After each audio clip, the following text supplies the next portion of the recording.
Le président Touadéra brigue un nouveau mandat dans un contexte politique tendu. Que signifie cette nouvelle candidature pour l'équilibre démocratique en Centrafrique? Mais cette troisième candidature est tout simplement illégale. Illégale parce que vous savez que la constitution sous laquelle le président Touadéra a été élu et réélu et sur laquelle il a prêté serment 2 fois au nom du peuple centrafricain, devant Dieu et devant la nation. Mais cette constitution, il l'a tout simplement liquidée, changée dans un processus qui a été sanctionné par la Cour constitutionnelle. En réaction, il a limogé la présidente de la Cour constitutionnelle. Il a organisé un référendum sans électeurs, complètement illégal. Et donc, il est dans la logique du coup d'État constitutionnel. Donc, il n'y a rien de surprenant. Hmm.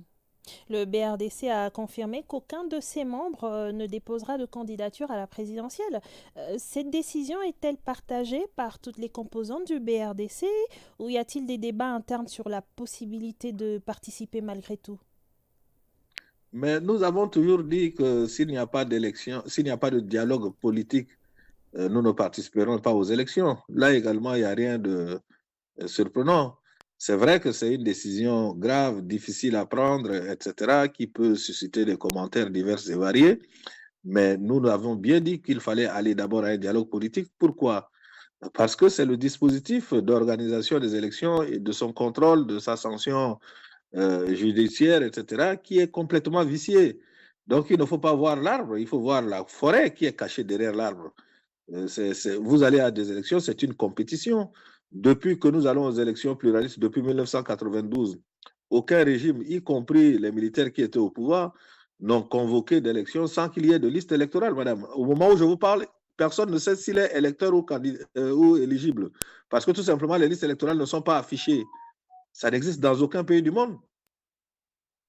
Mais en renonçant à participer, Monsieur Ziguele, vous laissez le champ électoral sans voix institutionnelle. Comment répondez-vous à ceux qui estiment que ce retrait prive des citoyens d'une alternative démocratique crédible? Je voudrais effectivement dire à ceux qui le disent qu'ils jouent au Ponce Pilate tout simplement, à toutes ces institutions qui accompagnent ce naufrage de la souveraineté du peuple centrafricain, parce que justement, nous nous battons pour que le suffrage du peuple centrafricain, c'est-à-dire l'expression de la volonté populaire, comme l'a dit Nelson Mandela, une personne, une voix, le vote, c'est le moyen de choisir ses dirigeants. Ce moyen-là ne nous est même pas donné, cette possibilité ne nous est même pas offerte, puisque vous avez une autorité nationale des élections qui est complètement discréditée, qui n'est même pas capable de faire une liste électorale et qui dit qu'elle va tenir 4 scrutins en une seule journée.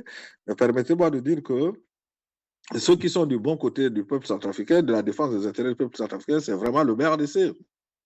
Tout le reste fait du ponce-pilatisme devant des difficultés claires. claires.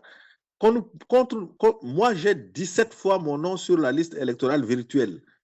Parce que la liste électorale n'est accessible que par Internet dans un pays où l'accès à l'électricité est estimé à moins de 10 personnes sur 100, n'est-ce pas? Et dans toutes les localités inaccessibles du pays, il n'y a même pas d'eau, il n'y a même pas d'électricité, il n'y a même pas de route d'ailleurs. Comment on peut convoquer un corps électoral au scrutin, à un scrutin, 4 scrutins d'ailleurs, et dire que non, votre nom est accessible par Internet alors qu'il n'y a pas d'électricité, il n'y a pas d'Internet, il n'y a rien. Donc, je pense que nous sommes dans une situation où le peuple centrafricain, justement, n'est pas du tout respecté. En tout cas, ce qu'on cherche aujourd'hui, ce n'est pas de requérir de suffrage des Centrafricains, mais le pouvoir veut tout simplement renouveler sa présence à la tête de l'État avec un simulacre, une mascarade électorale et naturellement, comme toujours, beaucoup de gens qui poussent des cris ou bien qui versent des larmes de crocodile sont complices de ce coup d'État constitutionnel. Et donc on comprend que le BRDC a choisi de boycotter le quadruple scrutin. En quoi est-ce que ce boycott est plus Nous porteur avons, d'espoir? nous avons dit, nous avons dit Oui. que si nous dialoguons et que nous mettons, parce que nous ne demandons pas le dialogue parce que c'est le dialogue, nous demandons le dialogue parce qu'il y a un problème d'organisation des élections, je vous l'ai dit dès le départ. Mm. C'est parce que l'instrument qui doit concevoir, qui doit appliquer, qui doit dérouler les opérations électorales sur le terrain n'est pas fonctionnel. Tout le monde le sait, tout le monde le dit, mais personne ne prend la décision de dire il faut qu'on parle du cas de l'autorité nationale des élections. C'est ça la question. Nous allons aux élections, pas simplement pour satisfaire l'agenda de qui que ce soit. Nous allons aux élections avec un espoir de vérifier avec un espoir d'avoir de la transparence pour vérifier que le suffrage du peuple centrafricain a été respecté. C'est de ça qu'il s'agit. Mais Il comment faut aller à l'essentiel. comment maintenir une pression politique sans présence électorale? Mais ces élections-là servent à quoi?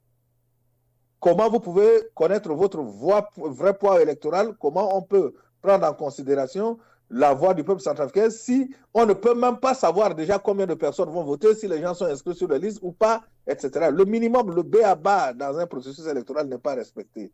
On nous appelle dans un piège à rats. C'est pour ça que nous voulons que chacun prenne ses responsabilités et que le peuple puisse voir ce qui se passe. Et M. Ziguélé, il faut aussi relever le fait que le BRDC a adressé une lettre à l'Union africaine. Et dans celle-ci, le bloc attire l'attention sur les articles 10 et 67 de la nouvelle constitution qui introduisent des critères d'éligibilité discriminatoires. Comment expliquer que ces critères puissent théoriquement exclure même le président en exercice alors qu'il est à l'origine de la réforme? Est-ce une faille juridique?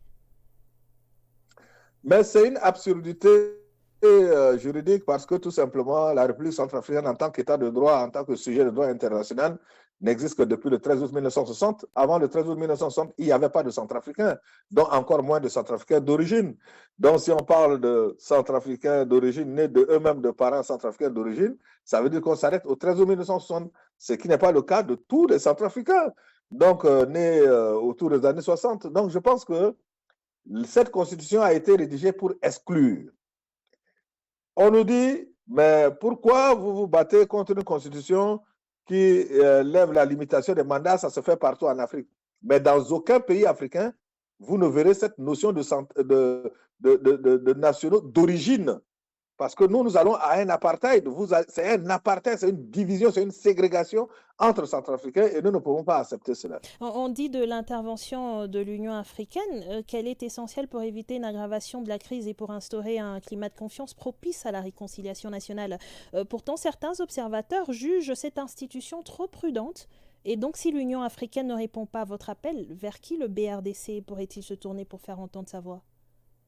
L'Union africaine, nous pensons, doit répondre à notre appel parce qu'en 2023, le Conseil de paix et de sécurité a déjà appelé le gouvernement centrafricain à discuter avec son opposition, avec toutes les parties prenantes pour éviter de mettre en place un système qui écarte une élection qui n'est pas inclusive, une élection qui n'est pas transparente, une élection qui n'est pas équitable.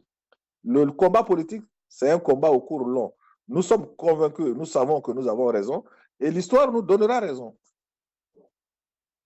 Martin Ziguélé, merci d'avoir répondu à nos questions sur Vue d'Afrique. Je rappelle que vous êtes porte-parole du Bloc républicain pour la défense de la Constitution BRDC, mais également ancien Premier ministre de la Centrafrique. Merci encore, Monsieur Ziguélé. Au revoir.